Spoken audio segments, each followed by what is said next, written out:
बिस्मिल्लाहिर्रहमानिर्रहीम। अस्सलामु अलैकुम। दोस्तों, आज का वाक़या दिल चीर देने वाला वाक़या है। सैयदना अब्बास मौला हुसैन से दरख्वास्त करते हैं कि मौला मेरे घुटने से तीर निकाल दें, और कहते हैं कि मौला मेरी वालदा से कह दीजिएगा कि अब्बास के दोनों बाजू नहीं थे, सिर्फ़ इसलिए आपको तीर निकालने का कहा। दोस्तों, वीडियो शुरू करने से पहले आप सबसे गुजारिश है, अगर चैनल को सब्सक्राइब नहीं किया तो चैनल को सब्सक्राइब करें, वीडियो को लाइक और शेयर ज़रूर करें और बेल आइकॉन के बटन को दबाएं ताकि हर आने वाली वीडियो आप तक पहुंच सके। सैयदा फातिमा ज़हरा रज़ी अल्लाह ताला अन्हा की वफ़ात के बाद मौला अली ने इनकी वसीयत के मुताबिक दूसरी शादी की। दोस्तों, सैयदना हसन, सैयदना हुसैन और सैयदा ज़ैनब अभी छोटे थे। आपने सैयदना अकील को रिश्ता देखने के लिए कहा तो बनु कलाब के कबीले का इंतखाब हुआ। सैयदना अली की ख्वाहिश थी कि कोई ऐसी खातून हो जो शजाअत, सखावत और एसार की खसूसियत से माला माल हो। बनु कलाब की खातून फातिमा बिनते हज़म के घर रिश्ता भेजा तो सरदार हज़म अपनी बीवी के पास गए और पूछा कि सैयदना अली का बेटी फातिमा के लिए रिश्ता आया है, क्या आपने अपनी बेटी की ऐसी तरबियत की है जो नबी के ख़ानदान में ब्याही जा सके।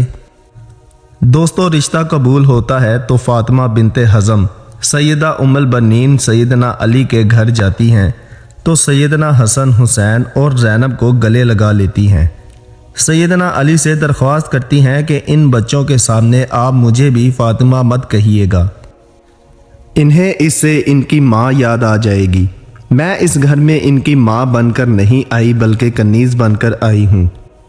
मेरा ये मकाम नहीं कि इनकी माँ की जगह ले सकूँ। इसके बाद आपने इन्हें बेटा नहीं कहा बल्कि हमेशा मौला कहती रहीं। इनके 4 बेटे हुए, इसलिए इन्हें उम्मुल बनीन भी कहते हैं, मतलब बेटों की माँ। अपने बेटों को हमेशा हसन, हुसैन, अली की सिर्फ अताअत करने का हुक्म दिया, अदब सिखाया और कहा जो वो कहें बस हुक्म बजा लाना है, बहस नहीं करनी। ये अहले बैत हैं, हम इनके नौकर हैं। 4 बेटों में अब्बास इब्ने अली, अब्दुल्ला इब्ने अली, जाफ़र इब्ने अली और उस्मान इब्ने अली थे। सैयदना अब्बास अलैहिस्सलाम लश्कर हुसैन के सिपाहसालार भी रहे।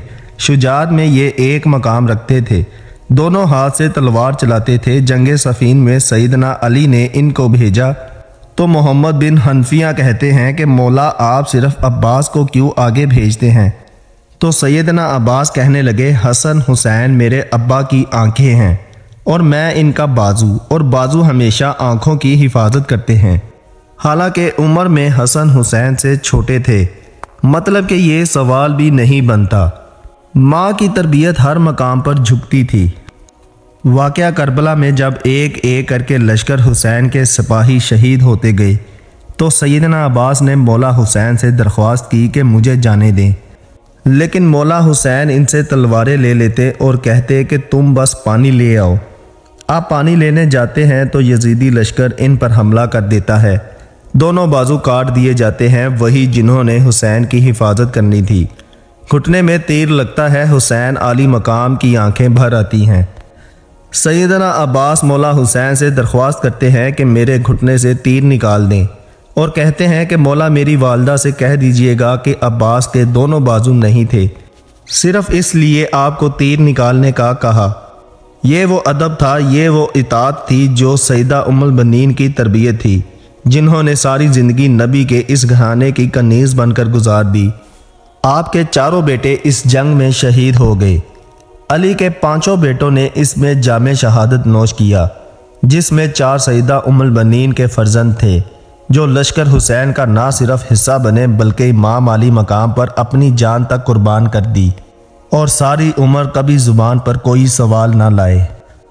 सैयदा उम्मुल बनीन को जब बेटों की शहादत की खबर मिली तो कहा, अब्बास शहीद हुआ, जाफ़र शहीद हुआ, उस्मान शहीद हुआ, अब्दुल्ला भी शहीद हो गए। फरमाने लगी, सब छोरे मेरे मौला हुसैन का बताएं। तो बताया कि वो भी शहीद हो गए। तो कहने लगी, क्या मेरे बेटे बाद में शहीद हुए? तो बताया कि नहीं, वो पहले शहीद हुए और मौला की हिफाजत के लिए खूब लड़े तो शुक्र अदा किया कि उन्होंने बेशक हक अदा कर दिया।